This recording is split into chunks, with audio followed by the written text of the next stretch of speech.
Hello, everyone. Welcome to the INTAREA at IETF 101. So we're going to get started. We have a busy agenda this time. So first of all, not well. I guess you've heard that there's a new not well. So please take a look at it. Especially, there is a privacy policy at the end that we encourage you guys to take a look. That is a new addition to the not well. All the rest pretty much the same as it used to. Some reminders: minutes are taken. The meeting is recorded. Your presence will be logged, and with Scribe, please help contribute online to the minutes. We have the Etherpad. Can we get some help from Minute Taker? Yeah? Okay, so thank you very much, Ian, for helping, but please do help Ian whenever you can to get more notes or to clarify your points if you see them. Jabber, do we have someone that can help us with the Jabber? Please. Thank you. Thanks, Mike. Perfect. So moving down to the agenda, we're going to give you guys a quick update from us, the chairs and the AD, on document status and some other topics. Then we have the presentation from Eric on the PVD, IP tunnels, a quick update from Mark if he's around. Then we have GUI, generic UDP encapsulation from Tom. Some presentation about ILA. There's going to be the buff, but we also have a quick heads up here that's going to be presented. Then we have the presentation about the privacy and network address assignment from Tom as well.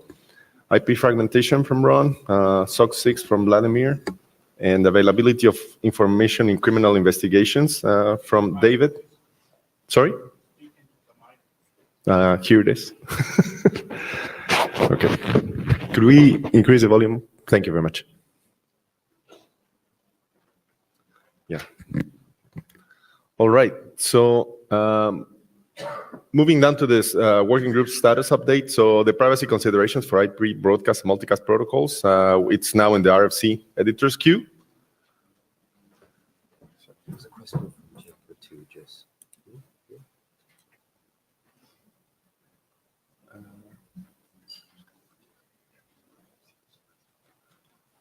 Yes, we do. Thank you. Okay.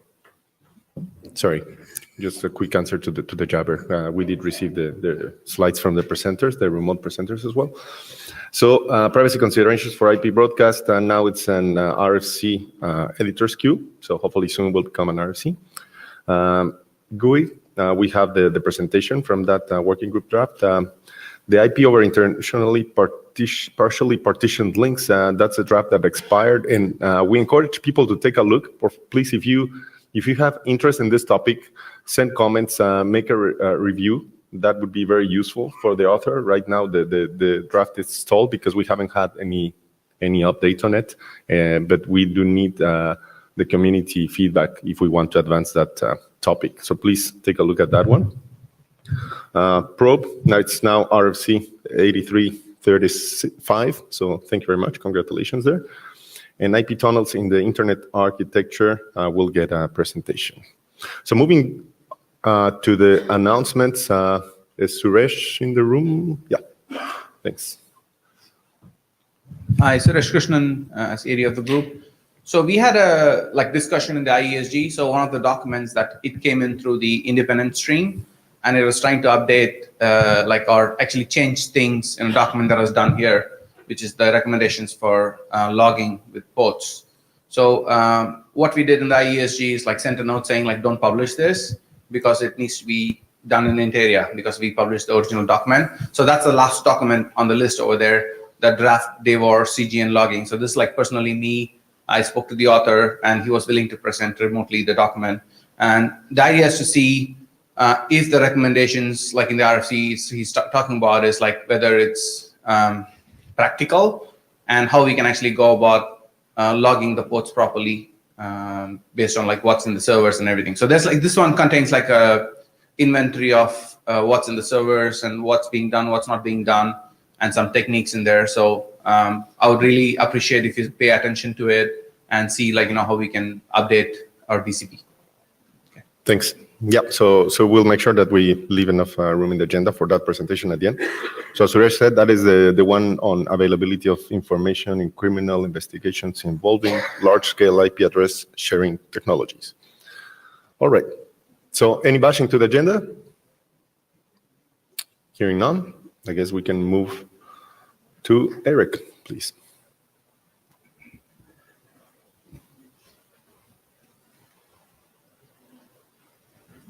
I'm mostly on the chair by being here. Okay, anyway, so compared to what happens last time, we got a big news, and we can show the next slide if you don't mind. Remember, kind of discussion whether we can get already an IANA code point, basically for the option we have now. So thank you to the chair and Suresh. I don't know where Suresh is up here, so thank you for this. It allows us to make the multiple implementation of sending this array option and receiving this array option to be compatible there and make more tests. We use this number 21, and I think, it's half an answer with 21, but at least we got the number. Okay, it's late, right? Half an answer, 41 anyway. Anyway, Ichaga guide is obviously not read in this room. Anyway, so we use this number for the hackathon on this weekend. Next slide. Other change. So we make the things clear. There were a lot of sections regarding using the PVD additional information. Remember, there's a JSON file that we are fetching to describe the connection based on the bandwidth of latency, for instance. We completely remove this from the text. I think it's still valuable to use the PVD JSON file to convey some transport level information, but for this draft, we remove it. If we are more interested later, let's plan for another draft and maybe another document there. Thanks to Bob, the document was a little bit fuzzy indeed, whether it was for the network layer or the application layer. For the author, it was obvious that the JSON file that we fetch after the array is for the application, but it was not in the text. So we make it clear that this additional information is for the application. We even think to change the name into additional application information to make it very crystal clear. We try to improve the security and privacy section. Of course, most probably we can maybe improve it. We made a mistake in doing the padding. All the options in arrays, so actually in any neighbor discovery message, must be aligned on 8 bytes. And we basically, at the previous one, aligning on the 4 bytes, so easy to fix. Last time in Singapore, there was a huge amount of discussion about how can we send different information to PVD-aware host and non-PVD-aware host. So the authors, we got a design meeting in a nice room in Singapore. We consider, for instance, options such as using another specific multicast group to send this array to PVD aware only. This is kind of dirty and a few other one. So we end up in an ID, not new, called container. Next slide, if you don't mind. So that's the new option. And you see that in this option, we can have at the bottom additional option like PIO, RIO, a route information option, prefix information option, every other options that can validly exist into a route advertisement can be included into the PVD option.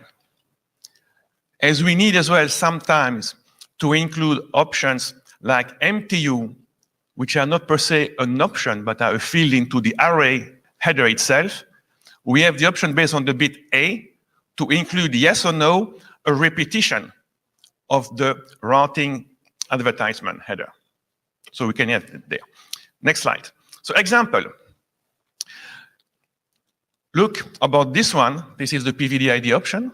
It includes at the bottom 2 other options, this RD, DNSS, and the PIO. All of them makes 4 plus 5 bytes, like 4 plus 5 times 8 bytes.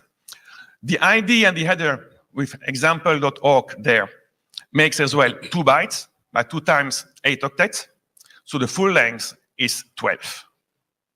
Okay? Actually, I counted badly, it's 3. We used it to make 12. So now, we put 12 in the length there, meaning, next slide, a PVD aware understand this option. Now he has a duty to look inside the option. And now, you know that, okay, the A flag is not set. So after the name and the padding, and we know the name is finished because they are lengths, right? The fully qualified domain name is expressed as a DNS request name. We have another option, which is RDNSS. We get the length of this one, we go to the next one, and so on. So for PVD aware, they will see not only the PVD ID, it is used to bundle all the information together and present it to the application, but they also got this RDNSS and the PIO. Next slide. And non-PVD aware do not understand the type 21 that we just received, so they say, okay, I skip it. And the length is 12, so I'm going to the option which is after. So with this, we can present PIO, RDNSS, or whatever you want to PVD aware host, while the options outside of the container are simply used only by non-PVD aware host. Of course, an array can only contain, if you want, just the PVD ID option. Okay, that's not a problem. Next slide. Implementation status, nothing has changed compared to Singapore. We make progress on Linux, obviously. Next slide. At the hackathon, as I said, we work together with 2 universities, Liège and Aberdeen. Of course, some people from Cisco, but Kyle as well from Sunvine, and another university, I forget, Wenshin from Telecom Paritech. And basically, it was the mix of PVDs on Linux, a need which is in another TAPS project, source address dependent routing, because we like this, and carport, it was done by Kyle. Next. So it is basically all the pieces we touch, and all those pieces were using the new IANA code. Next. So we are not ready for working group class code for sure, even if the implementation exists, and we are working for this for more than a year now. But I would love to get a serious review by this group, as well as I will ask later to 6-man and V6 ops. Okay. So review are really important.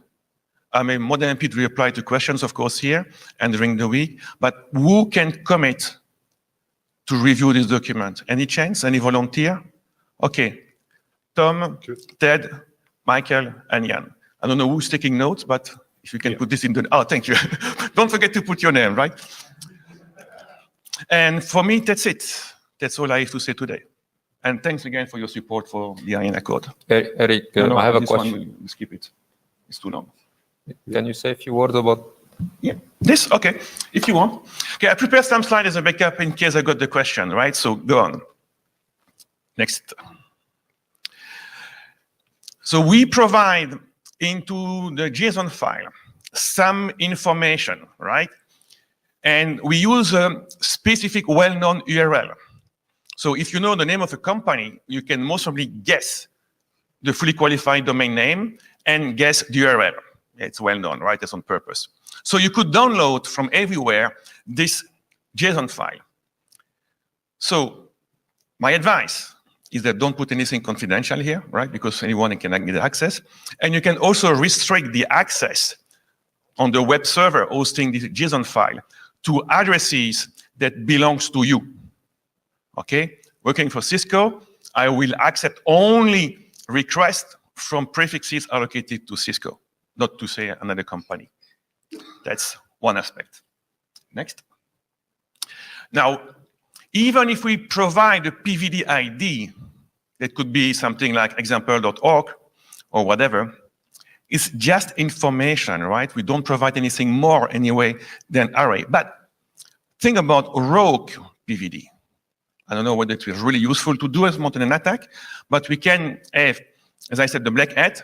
We can have the JSON file server can be a black hat guy. The network can be hostile. and the first device can be also hostile. So they can basically send you rogue route advertisement with a fake PVD ID, or they can deliver to you a fake JSON file with wrong information. So that's how we try to do it now. Next. So first one, I am layer 2 adjacent, and I want to send you a packet pretending, hey, you are connected to corporate.com. Our regard should block it, right? That's no more dangerous than anything. So problem solved as long as you run a decent network. Next slide. So now in this case, the router is a bad guy. So you are in a hotspot somewhere, and the hotspot somewhere pretends to be, again, corporate.org, or in this case, good.com. So what you do, you try to connect to the JSON file server, and this guy is a wrong one as well, right? They fake the DNS, and they fake the certificate. Oh, but you cannot fake the certificate, right? So when you try and download the JSON file, TLS will refuse to connect. And if you have a local configuration on the endpoint telling, hey, I only accept PVD that requires the fetch of this JSON file, remember that's an option, but if you have configured to download this file and you cannot get it because the TLS session is not established, because the certificate is invalid, self-signed, or whatever, you refuse and you reject this PVD. Next. So now another one, where again, you are in a hotspot, pretends to be good.com, but this time, it does not pretend to be the JSON file server as well. So you can connect with a real SSL or TLS session and download the JSON file. Now the thing, we have in the JSON file a mandatory field key, which is prefix, which is basically, in this case, DB8 beef. I forgot to put a /48, sorry, in the slide. Now, when you receive it, you need to compare this covering prefix from the JSON file with the prefixes you receive as the PIO. In this case, the PIO was including bed/64. Bed/64 is not including in beef/48. You reject it. Okay, so you need to deliver not only the right JSON file, but you need to deliver the right PIO. Oh, I'm a bad guy. I am allowed to do that. Next slide. So now, I am sending, again, an hotspot. I am sending you the array, good.com. Okay, the flag is still there. Now I'm using the right, basically, v6 address, right PIO. I'm fetching the file, the JSON file, and indeed it would match, right? Because there is the router in the middle is doing NPT and nothing between the real good prefix, beef, and the bad that is used by the attacker. In this case, the protection is very simple. Again, pretty much like the confidentiality, the server will only serve the JSON file to its own address. And the request after being NATed or NPT'd is coming from bed. So it drops the request. It doesn't receive the JSON file. And again, I'm configured to use only if there is a JSON file. I don't get it. I refuse to use this PVD. Next. Now we find a place, and it's actually Pierre who is in the room, we find this, which is kind of intricate, right? We can fool everything. Nothing is really secure at 100%. What do we have now? We have a bad guy in the bottom left, which managed to get access to the real network. So is access in the beef network, okay? And you know that the PVD is good.com. Now, with a companion somewhere, and the victim is on the top left, the next router there is sending PVD, the name is good.com, and please use the address beef as well. Remember the big arrow, or it's a tunnel, whatever you want is tunnel, right? GRE or whatever. Now, the victim somewhere on the top left receive, oh, it's good.com. Let's do it. Let's connect to the server. And then this is the small line. going via the tunnel that's routing decision proxy by the bad guy in the good.com network that goes to the server. The server sees the good source address, he serves it, end-to-end SSL works fine, right? Because the right certificate, right address. And then in this case, the attacker is able to pretend it's good.com. But honestly, it's already in good.com, so what can you do there, right? So basically, in this case, we can do nothing more, but we never pretend to be a fully secure, right? PVD are here not to secure arrays. PVDs are here to give you more information and the application layer. And I think it's the last one. Oh yeah, sorry. Privacy. So obviously, there is some minor issue is that when a host boot, he receives an PVD, he wants to get information about it, he will basically go and fetch the URL, right? Access the URL over TLS. So anybody on the path can know that this v6 address is trying to connect to this PVD, right? If the SNI is in the clear, you can even know who is there. Okay, but what's different than all our device run now here, going to captive.example.com or whatever your operating system use right now to detect there is a captive portal? It's even better because normally when here, all of us in the room, except some exception, right? We do not go to our own corporation to see whether there is a captive portal, right? We go to some other vendors, which is not part, it's not the service provider, it's not the user. What indeed, when you use PVD, you stay within one operator, say hotspot or whatever. That's one thing. And we advise in the draft as well that as soon as you have used your IPv6 address to fetch this JSON file, you change of IPv6 address, and the other one is no more used. You throw it away.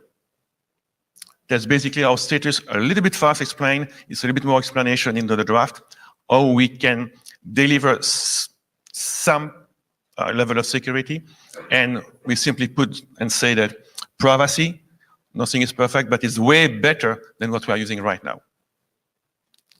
And I think now that's the last one. Yep. Okay. Question. Any questions? So maybe myself as individual, we have asked the security directorate to take a look to give us another point of view. Okay, excellent. So hopefully they will provide some feedback. I guess they were swamped by these emails, by this meeting, I mean. So not yet, but hopefully we'll get some external point of view and take a look at these answers. I don't know if everything is captured in the document. Yeah, mostly, yeah. Okay, perfect. Okay, So thank you, and thank you for asking. Thanks. Okay, next, is Mark in the room? No? Okay, so then I guess we can go to Tom. Mm-hmm.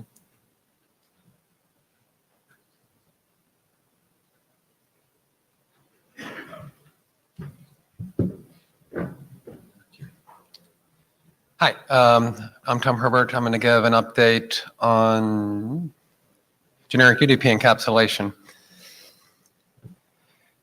So there's two drafts that I'll talk about. So one is the base Goo Draft.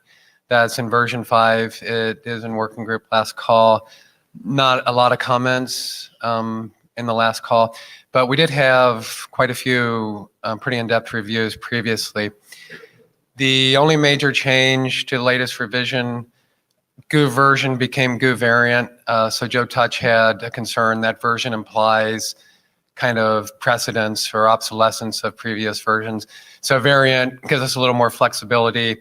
So it could be kind of like a canonical version, or in the case of version 0 versus version 1 of Goo, they're really different kind of variants.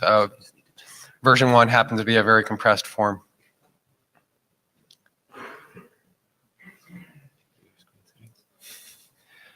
So just a couple of possible future updates. So one of the things we may do, the C-type field, Right now, if the control bit is set in one in the Goo header, this indicates a control type. It occurred to me that Goo will encapsulate any IP protocol, but there are things that we may want to encapsulate in the future. For instance, another UDP-based protocol. So for instance, we could have Lisp over Goo, Beer over Goo. The reason to do that is Goo kind of provides some general encapsulation features and capabilities. It's not really about specific use cases. So for instance, if you wanted to add fragmentation of Goo to something like Lisp, we could do that. So it's a possible thing we could add. Another thing that could be pondered is formatting of private data. So Goo has this concept of private data within the header, but we never really specified a format for that. Conceivably, we could add a flag field that says what the format is. So it could be some sort of TLVs or additional types of format. Could be an embedded alternative protocol. So one possibility. The other thing is Goo is UDP based. However, it's not really inherent that it has to be in UDP. Conceivably, we could make it an IP protocol in itself or Ethernet code point, probably a little easier since it has a larger space. The advantage of that is would be kind of a common encapsulation protocol, similar to how GRE operates in those three modes. But in case of Goo, might be a little more extendable in the future. So the other draft is Goo extensions. This is in version 3, again in working group last call. Not many comments. It has received some review. The current state is there are 8 extensions defined. And like I mentioned, they're really about encapsulation. And 11 of 16 flag bits have been allocated. So the obvious problem here is we only have 16 flag bits. So what happens when we run out of flag bits because we add extensions? The answer to that, which is actually on the next slide, the intent is that the last bit in the flag field will indicate a new set of flags as another field. This was actually an earlier version of Goo. We removed it because the point was that our definition of defining flags, we wanted to define them contiguously. So in the future, once we hit the limitation, this last bit is intended to give us another set of flag fields. And then that gives us 32 more.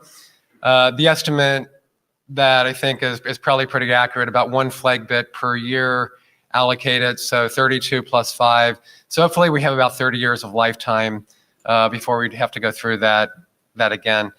Like I said, one of the reasons why we don't think there's going to be a lot of extensions, Goo extensions really are just about encapsulation, not specific use cases. So for specific use cases, we would want to put those in a different place in the packet, either the private fields or inside, like I said, we could have an encapsulation of another type of protocol.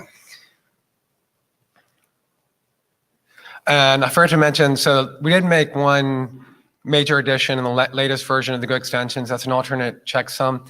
This is something similar to UDP options. In this case, we have a CRC32, CRC16, and CRC CCITT. The reason why there's 2 CRC16s, it was really difficult to find which one kind of is more important. They're both equally used in different contexts. So UDP options, for instance, use the latter. Linux turns out it has the first one implemented. So they're both there. The good news is that it's a configuration thing, so you can only use this if both sides kind of agreed on it anyway. There was one important point, and I think this is actually coming out in UDP options also. If we make a CRC or security field or anything like that optional, and it covers the header, they do not protect the actual option.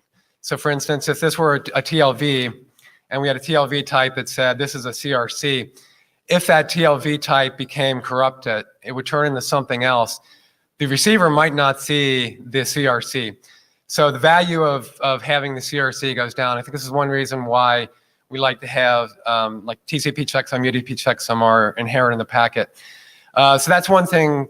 We make a note of that. The answer here is it's a configuration option.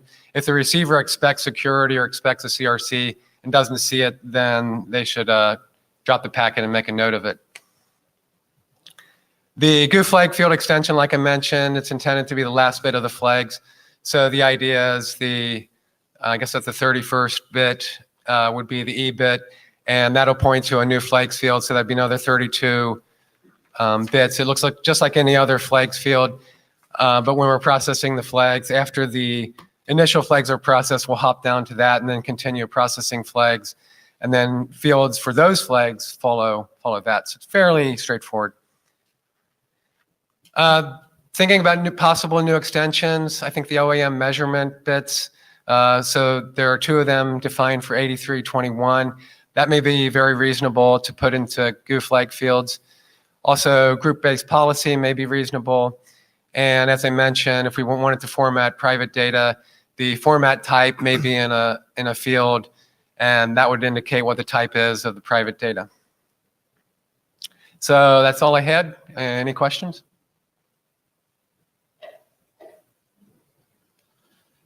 Gary Fairhurst. I'm curious about why you think you need 3 different CRC formats. It's like, how long's your data? Is that not the only thing that would drive the choice of CRC? Interoperability seems more key to having lots of options here. It's a 2-bit field, so we have 3 combinations. So CRC32 kind of makes sense because that's Ethernet CRC. But the argument there is, well, that's kind of expensive. So what about a CRC16? So like I said, it was kind of a coin toss.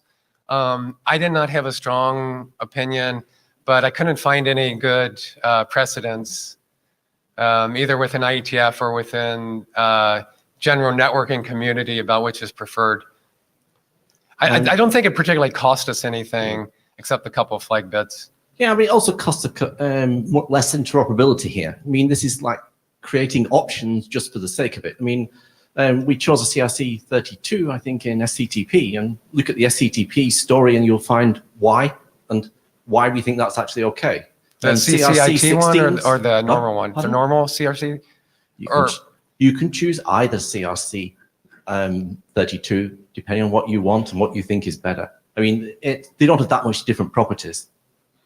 There is a document that actually discusses the difference between the two. Computationally, it's not that much more expensive than a CRC 16. I don't have a strong opinion, honestly. If we can chuck the CRC 16, if that's fine. I would point out one thing that we did do. All the CRCs, the checksum that we have, and the security, they all have the length field. So it's kind of like a UDP light thing. So we cover. So it is optional data included. So I kind of like that aspect of it. Like I said, I don't have a strong opinion. That's good feedback. David Black, variable length CRC hurts. You're trying to verify integrity. You shouldn't make it more complex. If you want to use more than one format, let me give you a second option and explain why it's cheaper and why it helps. The second option is to grab what's commonly known as the iSCSI CRC or CRC32C.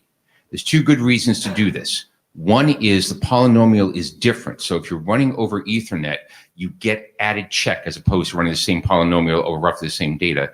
And the second is that processors from a certain well-known processor vendor and possibly others have instructions that directly compute this sucker. So it's cheap. So the argument was we have too many, and now you're suggesting another one. I'm suggesting I'm suggesting a 2-stage approach. 1, toss the 16s. Now you're down to 1.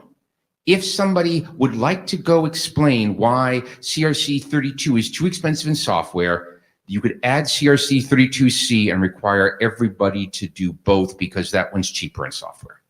Well, I mean, I would point out that CRC32 is already implemented in the software generally, right? Mm-hmm. So for implementation-wise, that's... If you'd like to stop at step 1, I'm not going to complain. Okay, point taken. If there's a preference, then I'm more than willing to go with one. I think it's a good concept to have it in general. So Gary Fairhurst is TSVWG co-chair. Why don't you just ask them TSVWG? Because if you want to choose a CRC, I think you'll get some feedback. Which one? Ask about your chosen CRC. Is it suitable on TSVWG? Okay. Yeah, and the transport area will give you some feedback like it did for other protocols. Okay, that's a good point. Okay. Thank you. Thank you.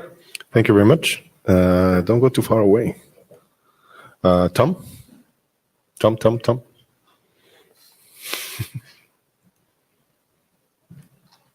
You have two more. Okay, hi, I'm Tom Herbert.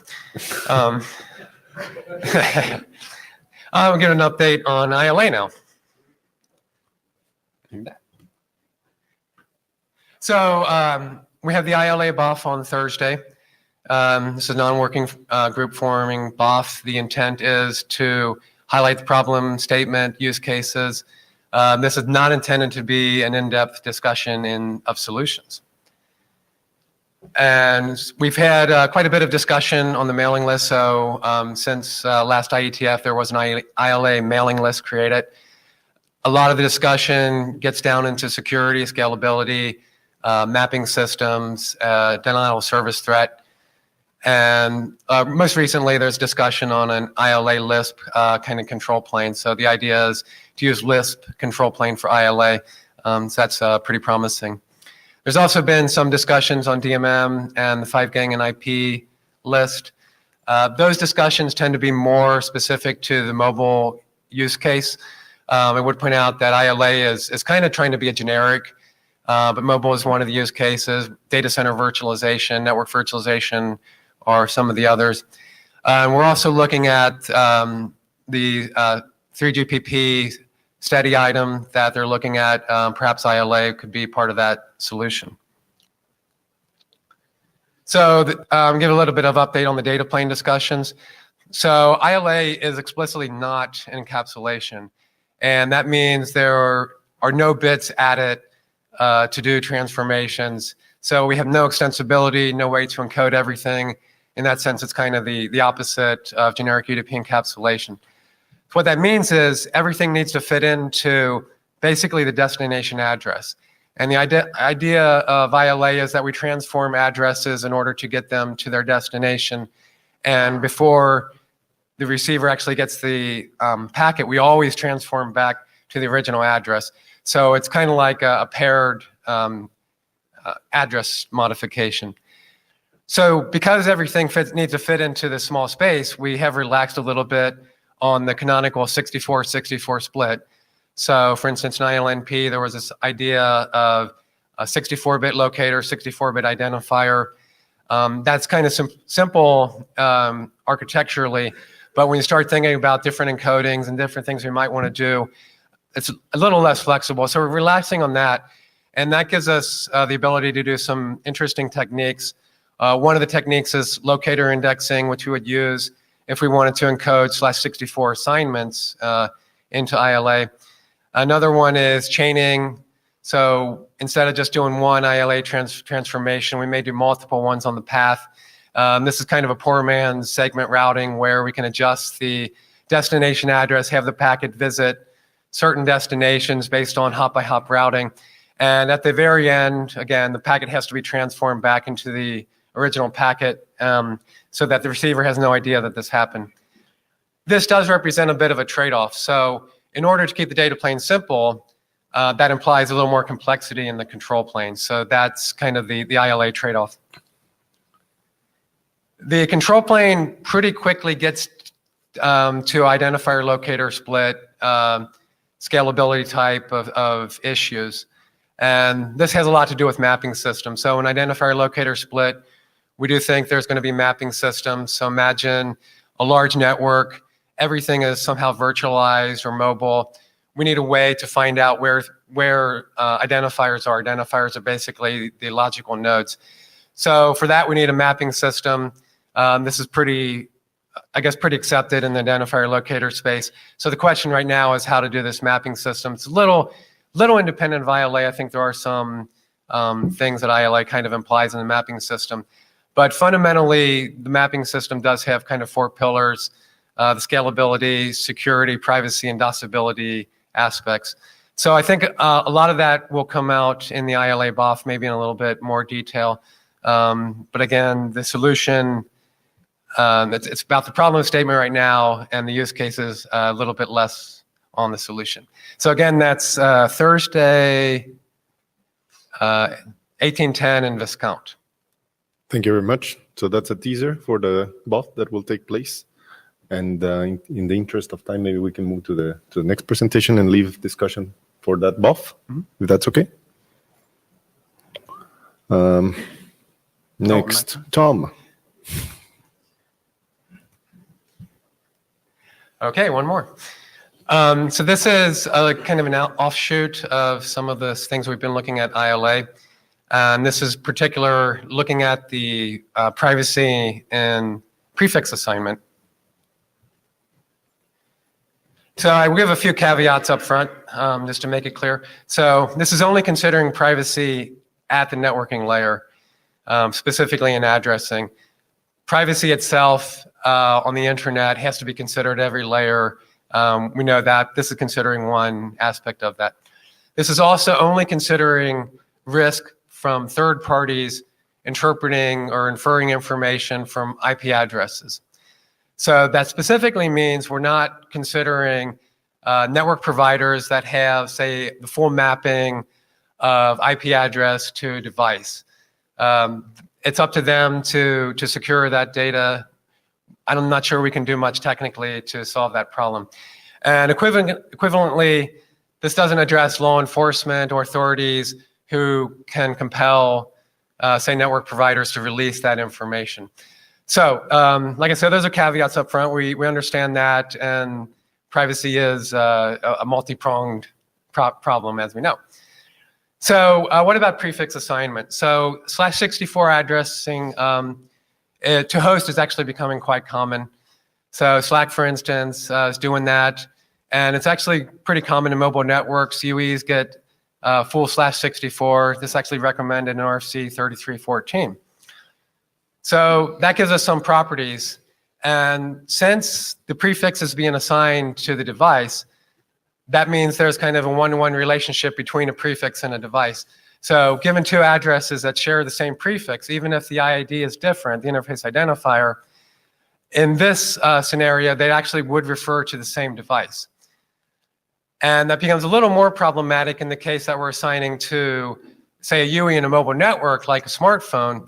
Then there becomes a much higher probability that that device actually corresponds to a specific user. So now we have a one-to-one relationship potentially between the prefix and an actual user. And another issue, prefix may contain fine-grained hierarchy for routing. And that's going to have to do become a problem if that reveals location of the device and hence the user. So the privacy issue is kind of implied from that. The prefix becomes an identifier for the device. The addresses are used in the public internet. So if a third party knows that a site is assigning prefixes, then if it sees two addresses, it can infer that they are the same device if they have the same prefix. So this exposes the risks of revealing user identity and communications and location of users if location information is actually encoded in the prefix. So this specific issue was actually raised in RFC 4941, 7721, maybe some others, and periodically changing the interface identifier in 4941 actually is no help because the potential problem is in the prefix, not in the interface identifier. So we could extrapolate from RFC 4941 to just change the prefix periodically.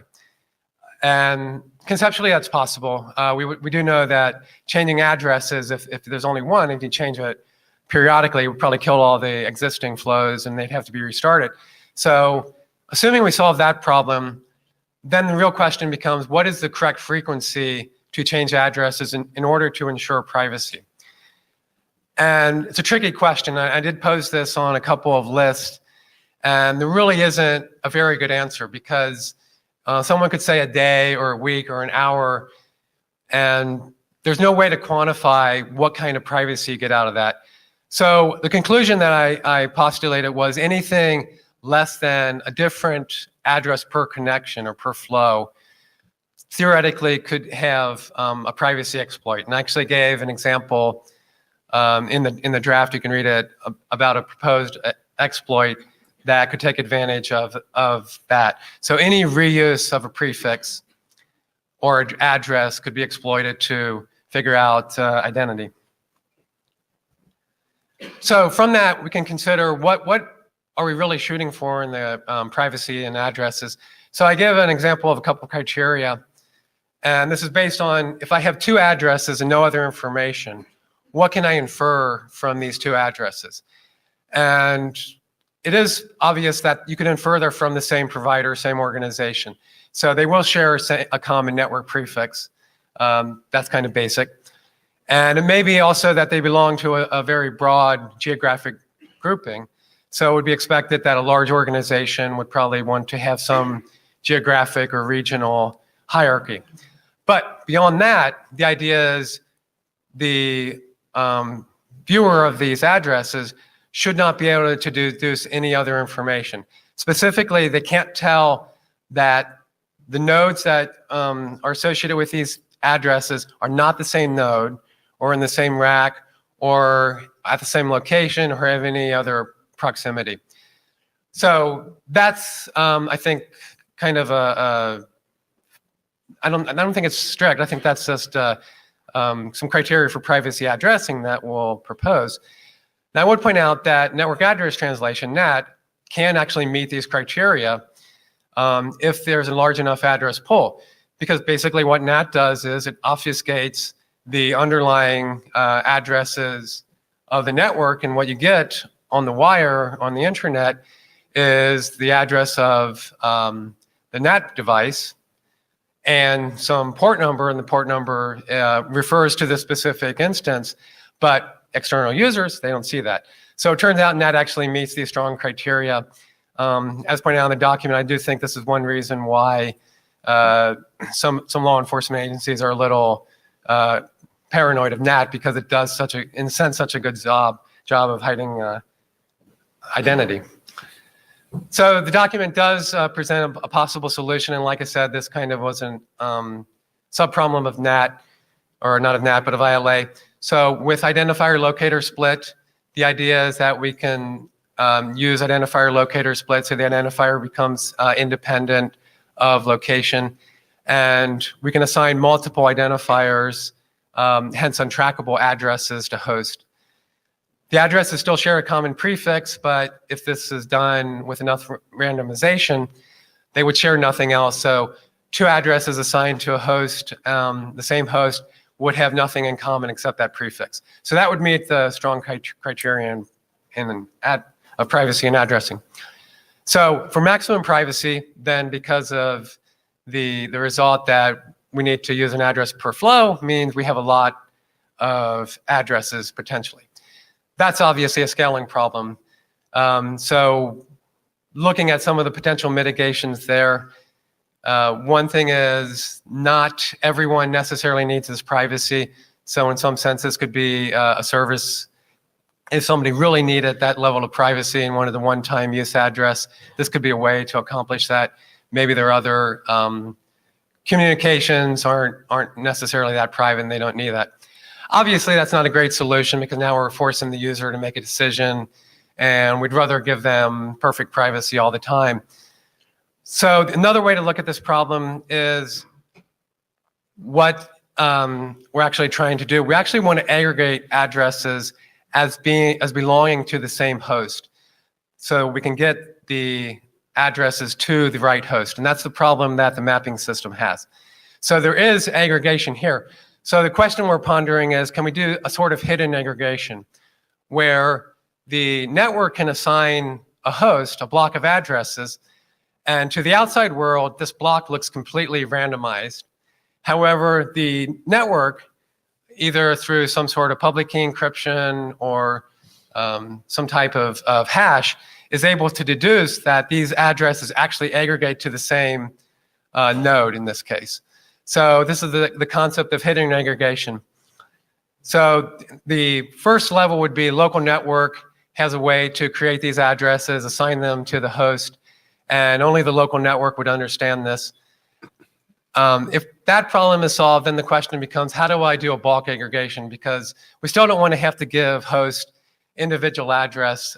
Theoretically, they could require thousands or millions of these. Is there a way to give a host a way to create a block of addresses itself? And whenever it needs a new address, it can create an address. Say we give it blocks of 64,000 IP addresses, and it can use them as needed. And when it runs out, it can ask for new ones. So those are kind of some of the things we're looking at. And again, this is kind of along the lines of how Identifier Locator may solve that issue. Any questions?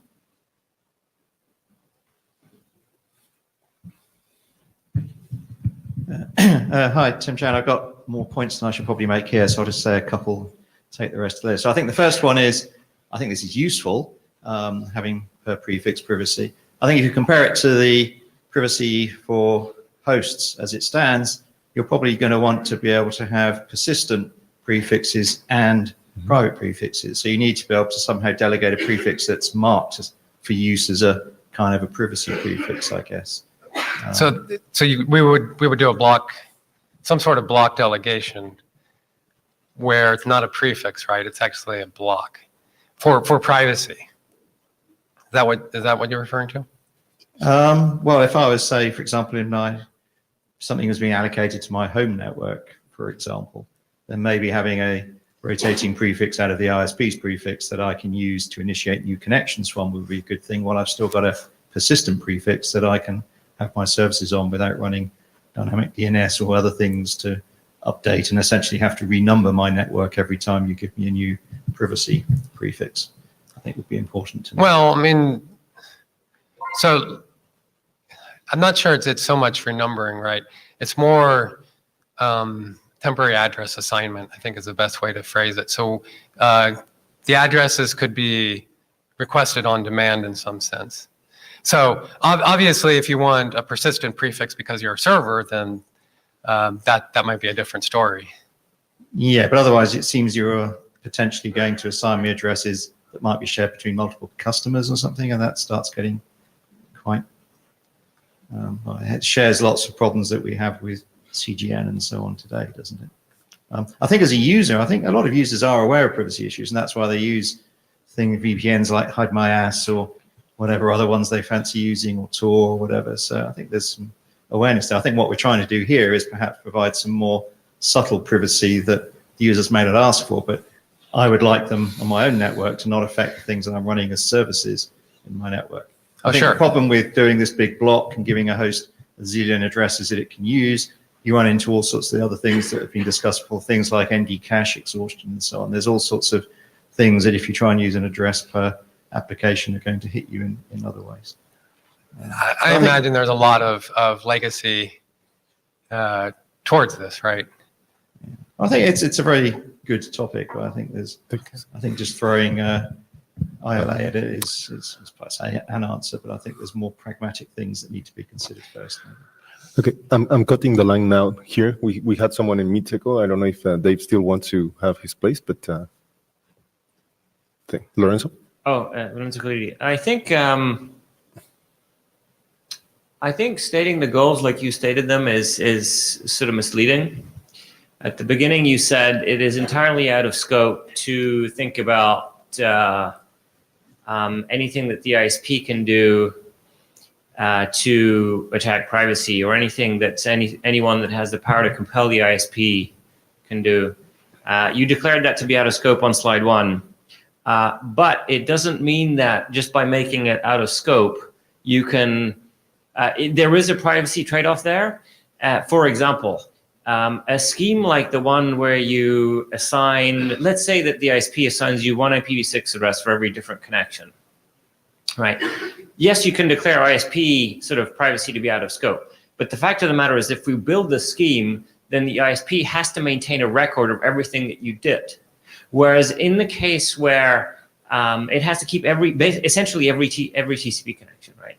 Whereas in the scheme where the ISP just assigns you a prefix that rotates, they don't have to keep all that information about you.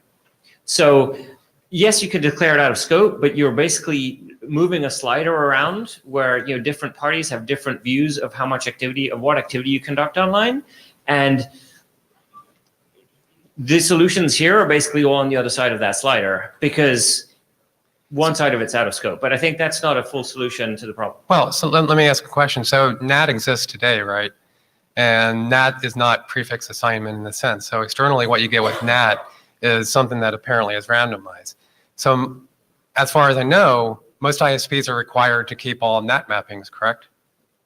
No, I don't know that. I don't. Well, but the data is the same. So NAT effectively gives you a different source address per connection as far as the outside world's concerned. So if they want to do attribution, you have to know the NAT mappings at that time. I think that's the argument that law enforcement's making, but it's not clear to me why that argument is, because it seems like the NAT logs are sufficient, in which case if the NAT logs are sufficient, then the logs of address assignment in this case should also be sufficient. At least that's my understanding of the problem. So it's not clear even, I mean, it sort of becomes pretty murky because it's not even clear whether the party on the other end, like the server, actually keeps source ports, right? So. Well, right, but the server is a different thing because the server can be anywhere on the internet. If you don't have the source port, there's nothing that can be tracked, right? Well, no. If I know what I'm looking at, if I know the NAT translation, then I can reverse engineer who was sending that. If you're behind in that, if you have the logs, yeah. If the NAT keeps logs, but like I said, I think it was not necessarily a specific suggestion about these points. I think basically declaring that attack vector to be out of scope is an error because it means that it means that any solution that entirely gives the ISP and anyone with access to the ISP all this information, basically we're completely disregarding that downside because of the way we set the goals. Right, but they already have all that information. No, right? That's not true. Well, they do have that because they have the prefix to device information. They have to have that. But they don't have to track every connection. But you don't have to track every connection here either. What we said is you can assign addresses to devices. They can use them however they want. It's not necessarily per connection, right? That's right, not necessarily. But like I said, the one scheme that you proposed was different address per connection. That requires 100% participation from the person that's routing the packets to that address. Yes, but my point is on that last slide where you proposed several different arguments, the only difference between those is the amount of information the ISP gets, which on slide 1 you declared to be out of scope. So I think that's kind of disingenuous. Right, but look at it this way. If I assign an address now and they use it only for one connection, then they only use it for one connection. The ISP doesn't know what connection they use that for. It's not like NAT. Now you actually have more information because NAT is about the actual connection. This is, I know it's a subtle point, but this is just the address assignment. That's what needs to be tracked. The request doesn't say, I want to create a connection to this destination, give me an address. But the request just says, give me an address. But you wouldn't know, like I'm saying, I'm talking about the goals, not the proposals. Okay. So you say the goal, we have to do connection tracking? Is that? The goal is that we have to provide privacy and we can't just wave our hands and say whatever the ISP sees is out of scope. Because one scheme that satisfies your goals entirely is that the ISP logs every 5 tuple. No, but it is. What I'm saying is satisfies that's your not scheme. part of this. Well, NAT satisfies that too, right? So we're trying not to do NAT. Okay, we can take this one to the list. Maybe we go to the next one on the line. Then we have Mitico and the last person. Hi, Kyle Rose. This might be a dumb comment, but if we're giving 2 to the 16 IP addresses to every host, could that actually lead to ISPs with millions of hosts running out of IPs? I know IPv4 is big, but 2 to the 16 is pretty big too. As opposed to 2 to the 64th that they're getting today. Oh, sorry. Are we talking about handing out like /96s or something? Blocks of 2 to the 16th, 128-bit addresses. Sorry. Okay. Not prefixes. Sorry, that wasn't. That makes more sense. Okay, thanks. So next we go to Mitico. Dave. Hi there. It's Dave O'Reilly here. I'll be speaking later, but I just wanted to jump in with a couple of points about. I guess you could call it the law enforcement perspective on this. I'm not a law enforcement officer, but I do work with them a lot and I understand their perspective. And the perspective on a situation like this would be that if there has been some criminal activity and that activity is associated with a particular IP address, what the law enforcement officer is going to be interested in is who was controlling that IP address at a particular time. At the moment, almost everywhere in the world, I can't speak for the entire planet, but everywhere that I've ever worked, it has been a requirement, a regulatory requirement on ISPs to be able to identify their customers. And this touches on what I'll be talking about later, but it seems to me that whether a whole block of 64 IP addresses is allocated to a particular person, to a particular host, or whether the IP address has to keep connection logs, there are two solutions to the ultimate problem, which is that ISPs will be required under regulation to be able to identify their subscribers. Now, so that was my first point. Whatever way it pans out, that's going to be the case. The other point that I wanted to make was, I am of the opinion, I hope this is not too controversial a comment, that for a plethora of reasons, connection logging is a terrible idea. And the main reason I think is the risk of loss of that data is huge to the privacy of the individuals concerned. So ISPs have data breaches just like everybody else. And if all my connection logs got out, they can see everything that I was browsing at every moment and so on and so forth. Which is why I'm resistant to that idea. So as long as there is some alternative mechanism by which individuals, like ISPs, can meet their regulatory obligations to be able to identify their subscribers, that's really the point that I wanted to make. Okay, those are good points. But again, I point out that this solution actually is not connection logging. It's more address registration. So it's effectively what we have today with a prefix to device, but it might be greater scale, so it'd be address to device. But it wouldn't be going as far as NAT, which is clearly connection logging. So that wouldn't occur. And I'm assuming that law enforcement has to have NAT logs today already. So it's kind of like that component, at least in terms of scalability, should already exist as far as I can tell. So NAT doesn't require connection logging. You can do that, but you don't have to. Port block allocation. So you're like, logging the source port, source address. Okay. You don't have to log all the connections just because you're running NAT. Okay, great. So that's less data. You can, but it's really like the logging requirements are just enormous. Thanks. So, last person on the mic, please. Hi, Nick Doty, UC Berkeley. I'm coming a little bit new to this area. I work mostly at the web level, but I'm particularly curious about. You were talking about the timing of rotating identifiers, and I feel like there's a particular concern about like that if we have too many identifiers that are getting rotated at different times, we might lose the privacy benefit of rotating identifiers. So I'm curious about like whether the client has control or whether the client's like or having some guidance so that we're rotating all the identifiers at the same time. Otherwise, all the end servers can just line them up and actually sort of figure out every changed identifier. Okay, so real quick. So one, I think the client should have the control. Client gets addresses from the provider. Client should use them as it sees fit. So I think that's pretty clear. Two, please look at the draft because I give the example potential exploit that could defeat any frequency except once per connect or one per flow.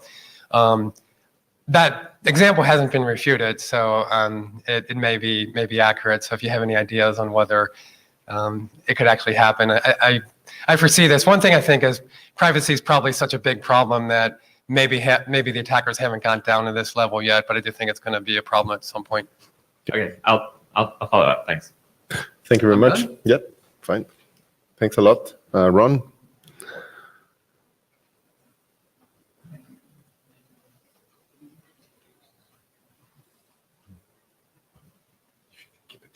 Okay, I can do that.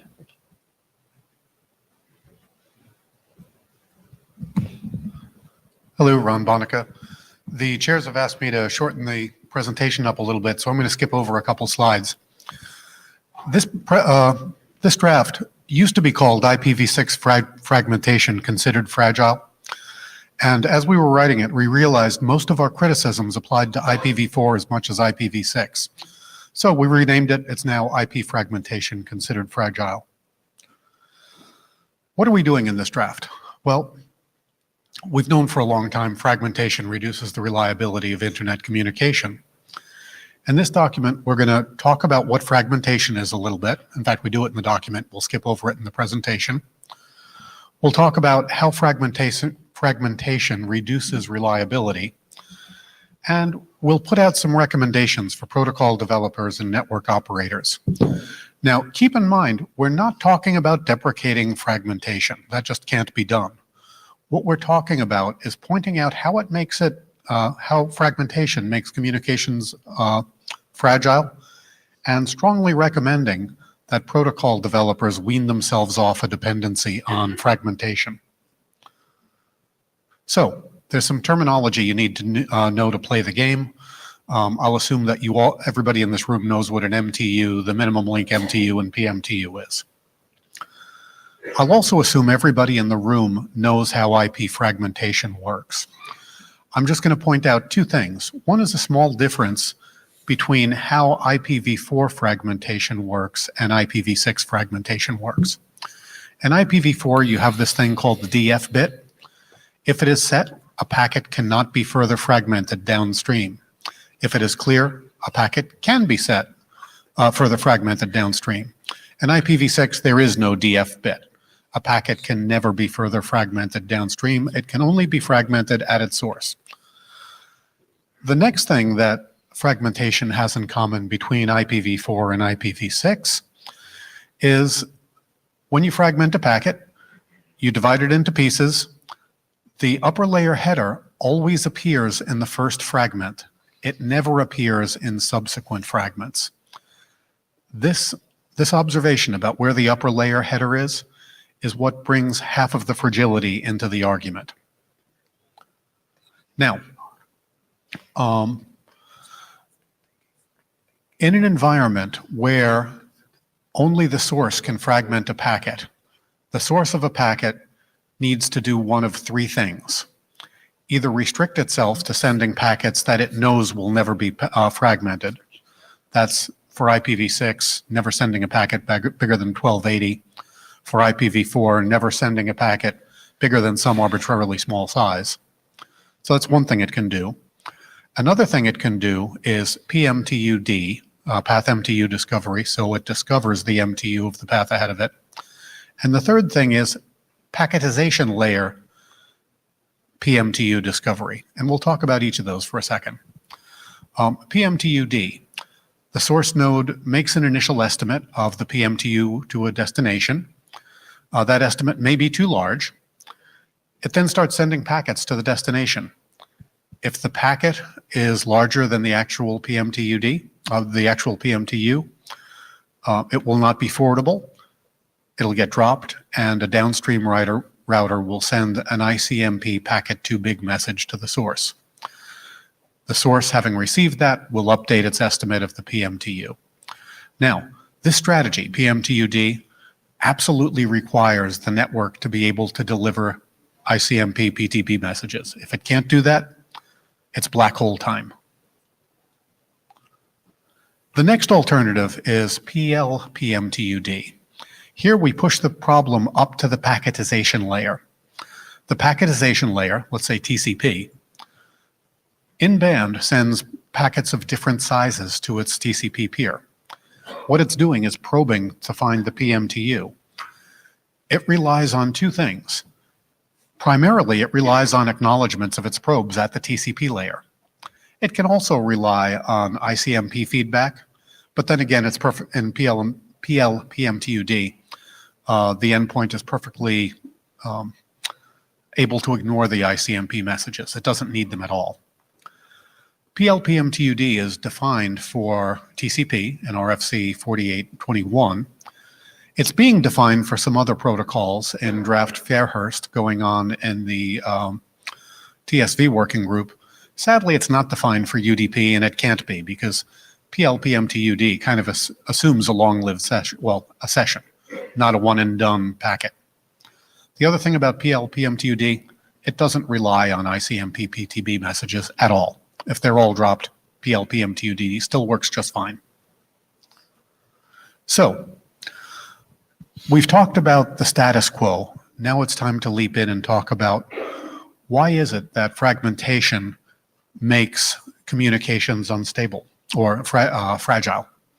Well, one problem, these problems all link back to the problem that only the first fragment has the transport layer header in it.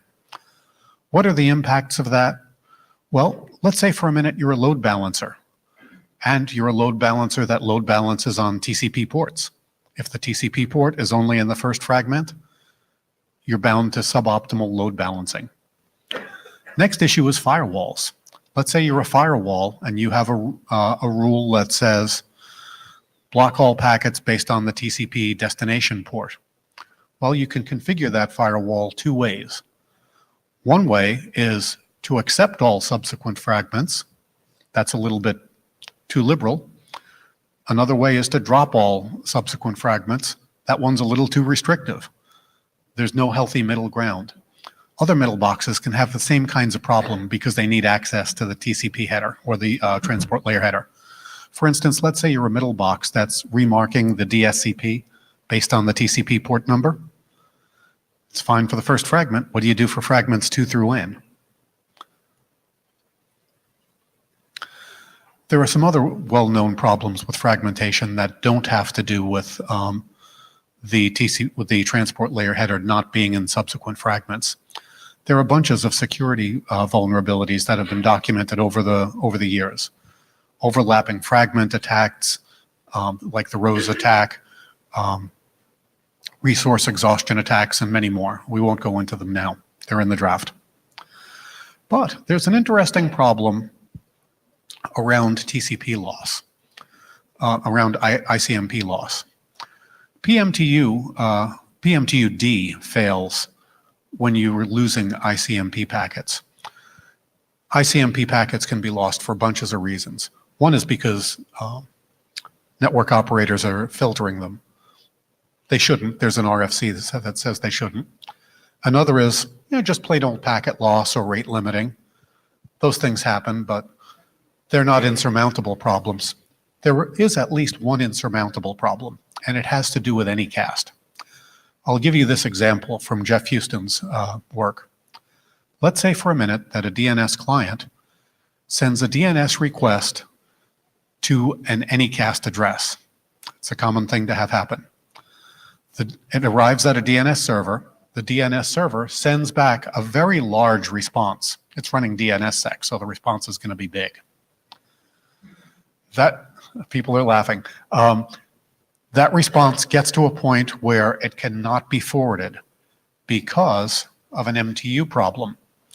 So the node that could not forward the DNS response sends an ICMP message back to the source of the packet. The source of the packet is an Anycast address.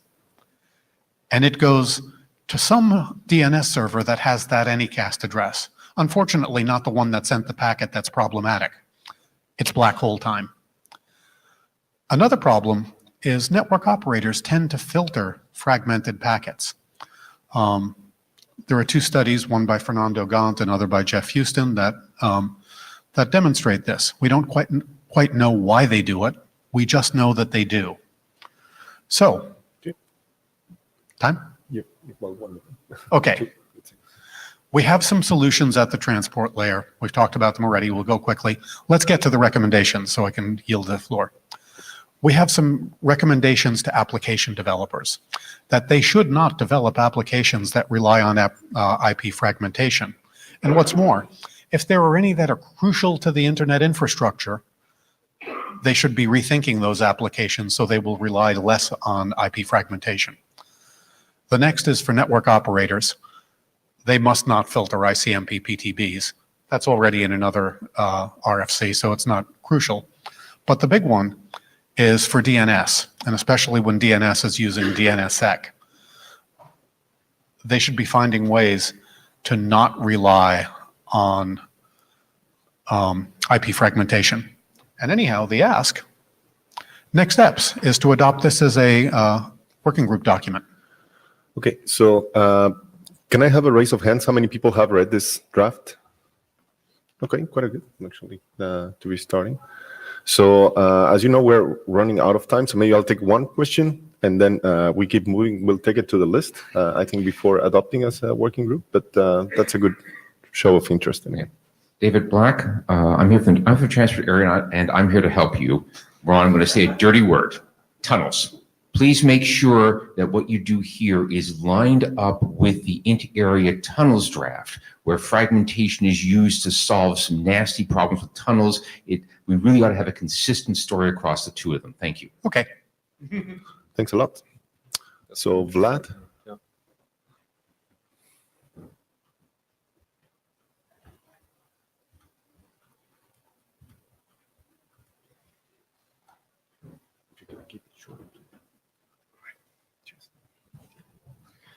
Hi, so I'm going to give you a quick update on our work on SOX version 6. I'll start by giving you a brief overview of where we're at. So we've trimmed down the RTT, the overhead in terms of RTT down to 0 if 0 RTT authentication is used. In order to protect against malicious third parties, we've taken a step back, and rather than having SOX provide encryption, we've decided to run it over TLS and then handle whatever issues TLS has.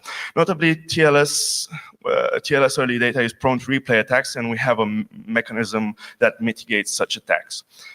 Now that we're also running SOX over TLS, plain text password authentication is actually viable.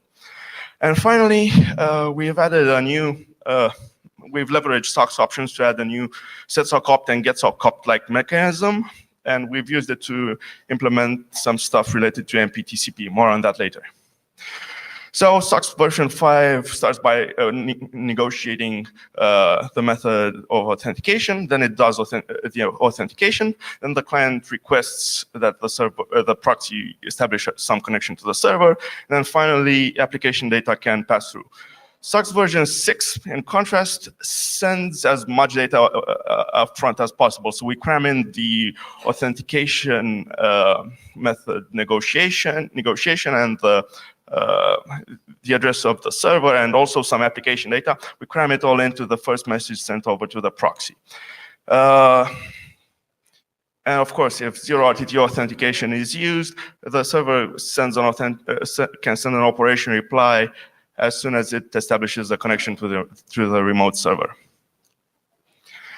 Speaking of 0 RTT authentication, this is how password authentication is done in a 0 RTT manner. So RFC 1929 describes how password authentication is performed for SOX. Basically, we can just take the initial message sent by the client, which contains the username and password, and place it inside a SOX authentication data option. Now, of course, there's a small caveat to that. If the username or password are exceptionally long, it simply won't fit in that option, and you have to do it the old-fashioned way, which takes up one extra RTT. However, this is unlikely. Next up, we've got socket options. There's been some discussion on the mailing lists. Notably, David, he brought up the point that sockets are actually an OS construct, and connections aren't necessarily, TCP connections aren't necessarily done using sockets. So we're going to rename these options in the next version of the draft. Now, clients can use these options, can include these options in their SOX requests in order to request certain behavior from the proxy, and proxies can include them in operation reply to advertise their behaviors. The fields I want to draw your attention to are level, code, and data. So the leg basically indicates what leg the behavior refers to. It can either be a client proxy leg, the proxy server leg, or both legs. Then the next three fields were actually inspired by setsock_opt and getsock_opt. We've got level, operation code, and data. For possible levels are a generic socket level. Then we've got levels for the layer 3 protocols, namely IPv4 and IPv6, and 2 more levels for TCP and UDP. We've used these socket options to handle TFO. So there previously was a field in the request which indicated whether or not the proxy should attempt to use TFO. Now we've removed that field, and when a client wants the proxy to use TFO, it simply includes this option as part of its request. The absence of such an option means that the server must not attempt to use TFO. Next up, we've also used these options to implement a use case called Proxy Bypass. So let's say that a mobile phone has both a Wi-Fi and a 4G interface, and it wants to take advantage of both interfaces. Now, as you probably know, MPTCP deployment is lagging behind on the server side. So if let's say a mobile phone wants to take advantage of both of its interfaces, it probably has to go through a proxy. Now, some servers might start deploying MPTCP. Now, in case a server does support MPTCP, the proxy can place an MPTCP option in its operation reply, signaling to the client that the upstream server does indeed support MPTCP. Then the client can forego the use of the proxy and talk to the server directly in further connection attempts. And finally, we can use these options to change the MPTCP scheduler used by the proxy. So clients can place such a request to indicate what packet scheduler they want. We currently support the packet schedulers available in the Linux MPTCP implementation. And proxies can include them as part of operation replies to tell clients what schedulers they are using. We found one possible use case for this option, namely low latency services. So if a client wishes to have low latency, it can tell the server, it can tell the proxy to duplicate data across all MPTCP subflows such that the delay is always minimal. And with that, I'll be happy to take questions. Thanks. Can I have a raise of hands? Who has read the latest version of this draft? Okay. And who has read any version of this draft? Okay. So we definitely encourage people to comment on this latest version. If you can, please take a look and send comments to Vlad. Thank you very much. We are running short of time, so we're going to be moving on now. Thanks. So next is Dave, remote.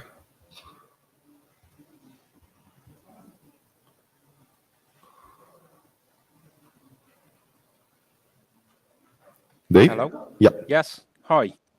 Okay, so hello, everybody, and thanks for the opportunity to present this. I'll be as close to 5 minutes as I possibly can.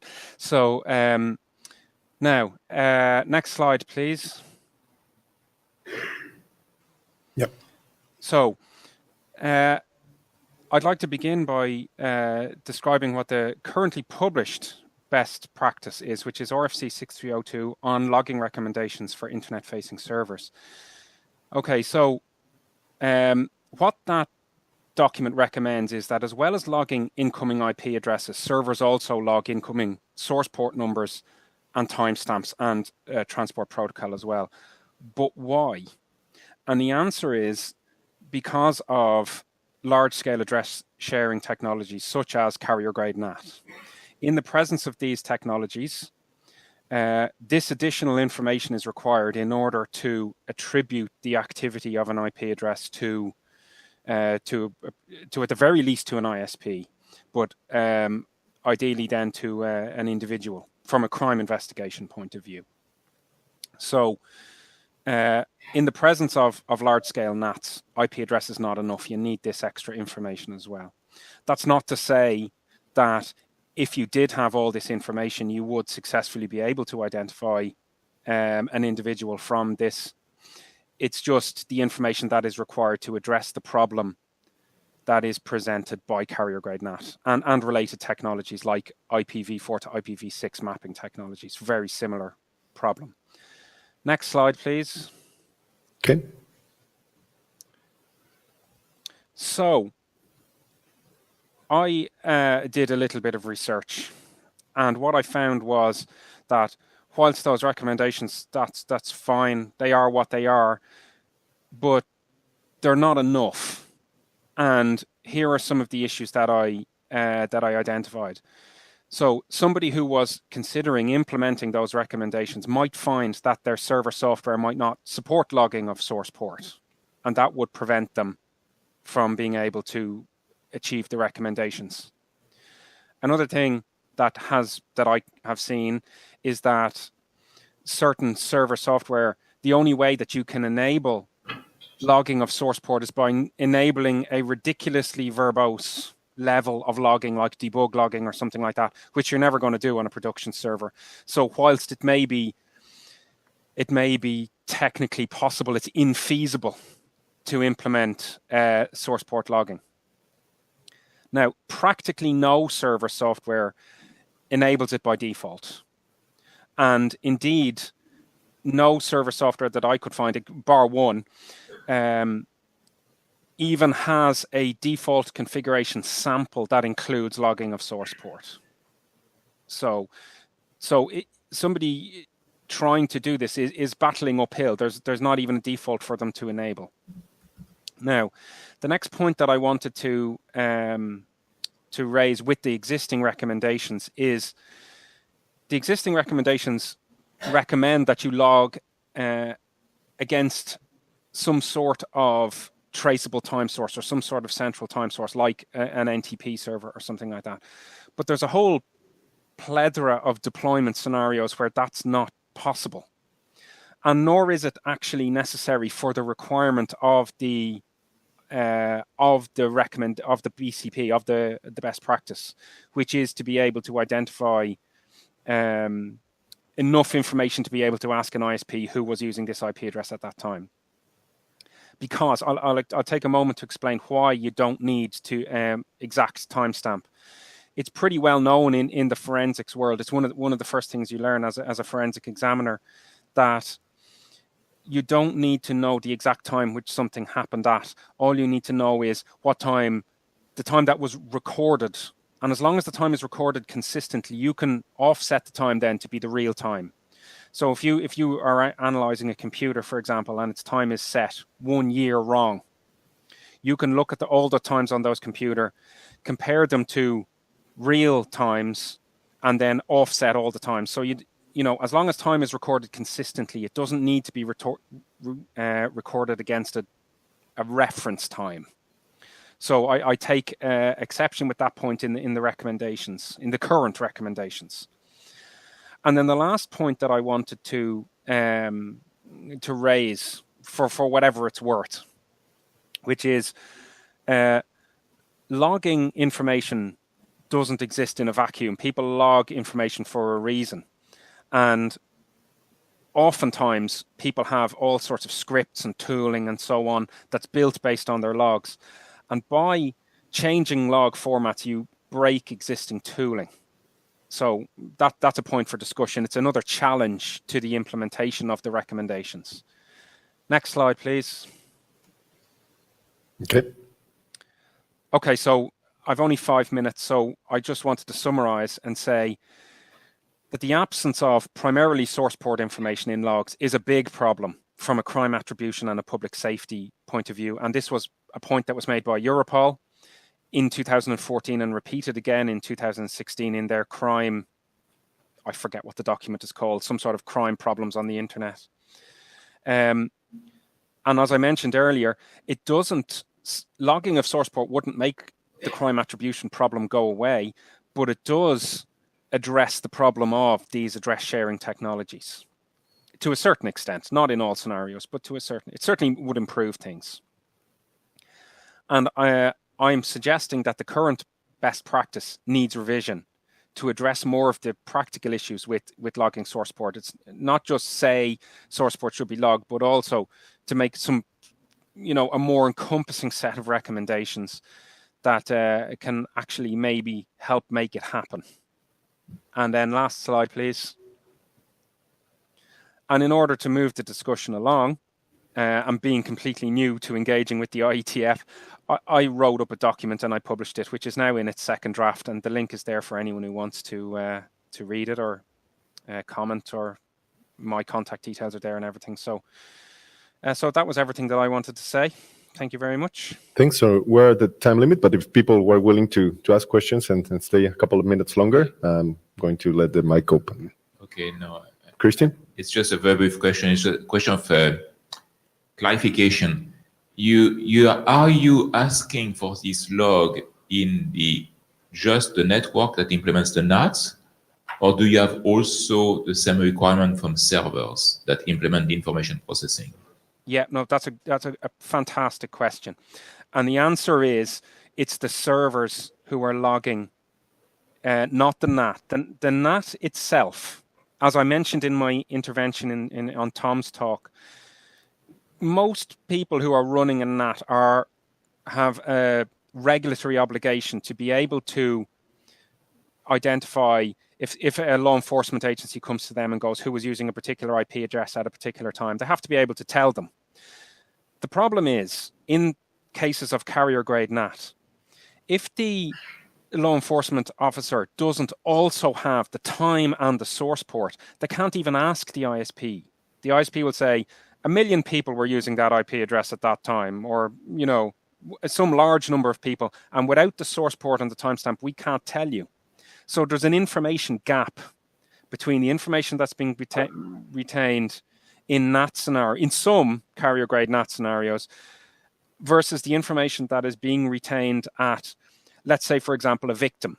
So, for example, if you were a website and your website got hacked, and you would like the person who hacked that website to be caught, if you don't have the source port and the timestamp, you don't stand a chance. The IP address is not enough. Thanks for the clarification. Okay. Thanks. Back there. I'm Alain Durand. I'm one of the authors of RFC 6302. And I take your point on the timestamp. Maybe the recommendation we made at the time was too restrictive. We'd be very happy to work with you to update the document. Now, about the other recommendation that you seems to be calling for, it was not clear to me how they could be expressed in terms of things we could put inside of a updated version of a document, but maybe we can have an offline conversation about that. We'd be happy to work with you to update the document. Okay.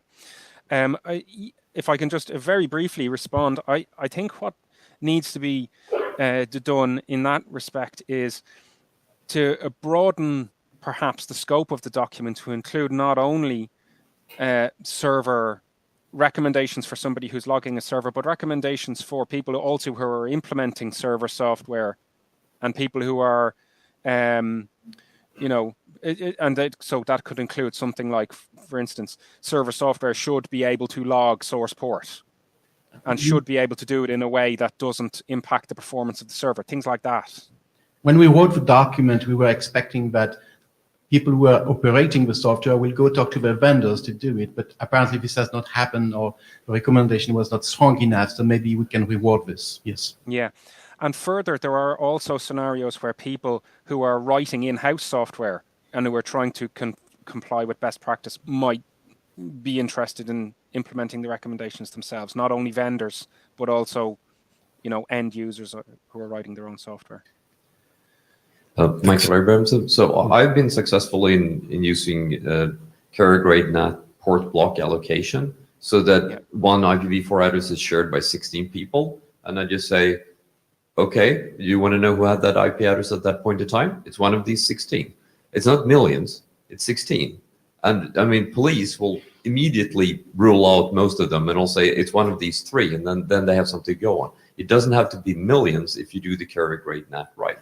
Just spraying the connections of millions of users randomly across huge base of IPv4 addresses, it just doesn't work. Does anyone actually do that? I mean, it's never millions in one IP address. Well, no, obviously not millions. Millions, I'm being slightly facetious, but I am aware that I think it's in Belgium, they have a regulatory obligation to be only allowed to have 16 people using one IP address at a particular time. But that's not the case everywhere. I know. And yes, I am aware of the situation in Belgium, and that there are that has had a positive side effect of they are now using IPv6 an awful lot more than carrier grade NAT. But IPv6 also then comes with its own separate can of worms, but that's another discussion. I'm cutting the line after. Sorry, I'm cutting the line. Okay, sorry, thanks. Yeah, Suresh Krishnan. So like as responsibility here, so like I want to like not focus on the content of the draft at this point. Okay, so like the idea of presenting this here is to figure out if there's interest in updating 6302. Okay, like Alan said, like okay, maybe there's like stuff to be done, and I want the working group to own that work. So that's the first step we want to figure out. Like sit down and like ask the working group at some point, like on the mailing list, or if you want to do a hum here, that's fine, but we are probably running out of time. But ask on the mailing list, like do we want to update like 6302 to make it like more practical? So what are the changes that need to get done? So that's really what I wanted to get out of this, saying like there's some feedback saying the recommendations we made are not practical. Okay, so the question is we need to maintain our work. So that's really the reason I got like Dave to come and present here. Okay, thanks, Suresh. And finally, Eric. Eric Vink, this time PhD Council of Belgium. It's not a regulation in Belgium at all. This is a voluntary code of conduct by ISP and other parties. Okay, I didn't realize. I didn't know what the basis was, but I was aware it was done in Belgium. Yeah, thanks. Okay, so thanks everyone for staying a few minutes longer. Thanks, Dave, for the presentation. Thank you. And we're done. Bye-bye. Bye. Oh man, many people in this case didn't do that. Do we have some more blue sheets somewhere there that you can pass by, please? I think they returned both, but I'm sure there is more in the room than what they actually signed.